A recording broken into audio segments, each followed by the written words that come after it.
देखिए, lower limb की structural organisation को समझने के लिए फेशिया का कॉन्सेप्ट काफ़ी इम्पोर्टेंट है, क्योंकि यह सिर्फ एक कवरिंग लेयर नहीं होती, बल्कि यह मसल्स और स्ट्रक्चर्स को ऑर्गेनाइज करती है, कंपार्टमेंट्स बनाती है और क्लिनिकल कंडीशंस को डायरेक्टली इन्फ्लुएंस करती है। सुपरफिशियल फेशिया इस ऑर्गेनाइजेशन की सबसे आउटर लेयर होती है, जो स्किन के ठीक नीचे प्रेजेंट होती है और लूज कनेक्टिव टिश्यू और फैट से मिलकर बनती है।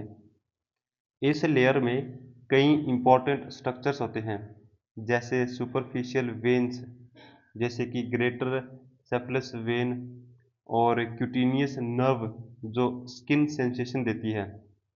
इसके अलावा लिम्फेटिक्स, जो फ्लूइड ड्रेनेज में हेल्प करते हैं, और फैट, जो रीजन के अनुसार वेरी करते हैं। यह फैट एनर्जी स्टोरेज के साथ साथ बॉडी को कुशनिंग भी देते हैं। फंक्शनली सुपरफिशियल फेशिया एक स्ट्रॉन्ग लेयर की तरह काम करती है, जहां फैट जमा रहता है। यह बॉडी को इंसुलेशन और प्रोटेक्शन देती है और स्किन के नीचे की डीपर स्ट्रक्चर्स के ऊपर स्मूथली मूव करने की फ्लेक्सिबिलिटी देती है। यही वजह है कि स्किन फ्रीली ग्लाइड कर पाती है। क्लिनिकल पॉइंट ऑफ व्यू से सुपरफिशियल फेशिया काफ़ी रिलेवेंट है। सबक्यूटेनियस इंजेक्शंस इसी लेयर में दिए जाते हैं, क्योंकि यहाँ एब्जॉर्प्शन अच्छा होता है। इन्फेक्शन भी इसी लेयर के थ्रू आसानी से स्प्रेड होते हैं, क्योंकि टिश्यू लूज होता है। और इसके अलावा सुपरफिशियल वेन्स इसी लेयर में होने के कारण वेरिकोज वेन जैसी कंडीशन डेवलप होती है, जहां वेन्स डायलेटेड और टर्टरस हो जाती है।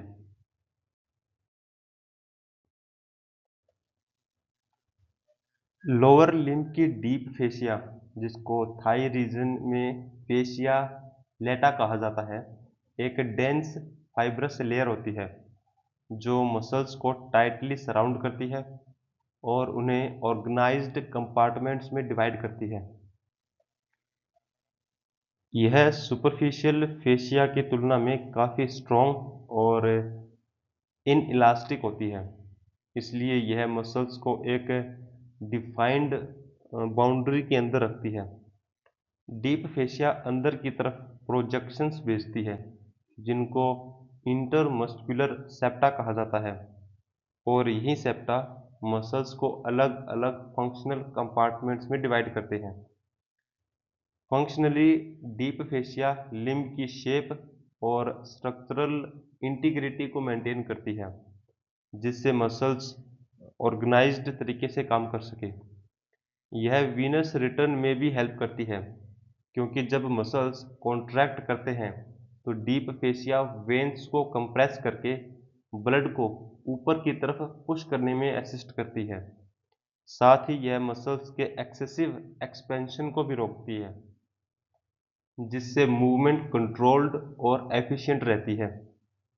डीप फेशिया की कुछ इंपॉर्टेंट मॉडिफिकेशंस होती हैं, जिनमें सबसे इंपॉर्टेंट इलियोटिबियल ट्रैक यानी कि आईटी बैंड होता है, जो फेशिया लेटा का थिकन्ड लेटरल पार्ट होता है, और यह इलियक क्रेस्ट से लेकर लेटरल टिबिया तक एक्सटेंड करता है और नी जॉइंट को लेटरल साइड से स्टेबिलिटी प्रोवाइड करता है, खासकर वॉकिंग और रनिंग के दौरान। दूसरी मॉडिफिकेशन इंटरमस्कुलर सेप्टा है, जो डीप फेशिया से निकलकर बोन तक जाती है और लिम्ब को अलग अलग कंपार्टमेंट्स में डिवाइड करती है। यही कंपार्टमेंट्स बाद में मसल्स, नर्व्स और ब्लड सप्लाई को ऑर्गेनाइज्ड तरीके से कंट्रोल करते हैं। और यही अरेंजमेंट क्लिनिकल कंडीशंस जैसे कंपार्टमेंट सिंड्रोम को समझने में काफ़ी इंपॉर्टेंट होती है।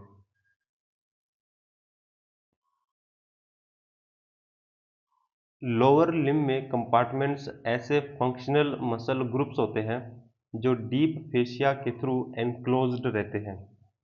यह अरेंजमेंट रैंडम नहीं होती, पर मसल्स को उनके फंक्शन और नर्व सप्लाई के अनुसार ग्रुप किया जाता है जिससे मूवमेंट एफिशिएंट और कोऑर्डिनेटेड हो सके। थाई कंपार्टमेंट्स 3 भागों में डिवाइडेड होता है। एंटीरियर कंपार्टमेंट में वे मसल्स होते हैं जो नी जॉइंट का एक्सटेंशन करते हैं और इनका नर्व सप्लाई फेमोरल नर्व होता है। यह कंपार्टमेंट वॉकिंग और स्टैंडिंग के दौरान बॉडी को स्टेबलाइज करने में इंपॉर्टेंट होता है। मेडियल कंपार्टमेंट में अडक्टर मसल्स होते हैं जो थाई को बॉडी की मिड लाइन की तरफ खींचते हैं और इनका नर्व सप्लाई ओब्यूरेटर नर्व से होता है। यह मूवमेंट बैलेंस और पोस्चर के लिए काफ़ी इंपॉर्टेंट होती है। पोस्टीरियर कंपार्टमेंट में हैमस्ट्रिंग मसल्स होती है जो नी फ्लेक्शन और हिप एक्सटेंशन करती है और इनका नर्व सप्लाई सियाटिक नर्व होता है जो लोअर लिम्ब का सबसे बड़ा नर्व है। इसी तरह लेग कंपार्टमेंट्स भी 3 होते हैं। एंटीरियर कंपार्टमेंट के मसल्स डोर्सिफ्लेक्शन करते हैं यानी कि फुट को ऊपर उठाते हैं और इनका नर्व सप्लाई डीप प्रोनियल नर्व देता है। यह वॉकिंग के दौरान फुट क्लियरेंस के लिए काफ़ी ज़रूरी होती है। लेटरल कंपार्टमेंट के मसल्स एवर्शन करते हैं यानी कि फुट को बाहर की तरफ मोड़ते हैं और इनका नर्व सप्लाई सुपरफिशियल प्रोनियल नर्व होता है। यह बैलेंस बनाए रखने में हेल्प करते हैं। नेक्स्ट है पोस्टीरियर कंपार्टमेंट। उसके मसल्स प्लैंटर फ्लेक्शन करते हैं यानी कि फुट को नीचे पुश करते हैं और इनका नर्व सप्लाई टिबियल नर्व से होता है। यह मूवमेंट प्रोपल्शन के लिए काफ़ी इसेंशियल है, खासकर वॉकिंग, रनिंग और जंपिंग में।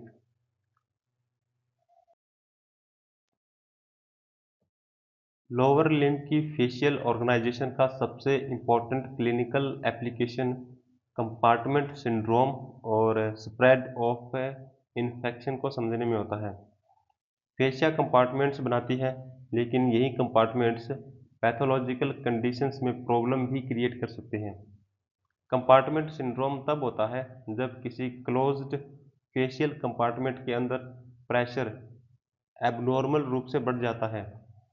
इसके कॉमन कॉजेज होते हैं ट्रॉमा, फ्रैक्चर या इंटरनल हेमोरेजिया। क्योंकि डीप फेशिया एक स्ट्रॉन्ग और इनइलास्टिक लेयर होती है, यह एक्सपेंड नहीं कर पाती, इसलिए बढ़ा हुआ प्रेशर बाहर नहीं निकल पाता। इसका डायरेक्ट इफेक्ट ये होता है कि उस कंपार्टमेंट के अंदर ब्लड वेसल्स कंप्रेस हो जाते हैं जिससे ब्लड सप्लाई कम हो जाती है और साथ ही नर्व भी दब जाते हैं जिससे पेन, कमजोरी और सेंसेशन लॉस हो सकता है। अगर टाइमली ट्रीटमेंट न किया जाए तो यह कंडीशन परमानेंट टिश्यू डैमेज या नर्कोसिस तक ले जा सकती है।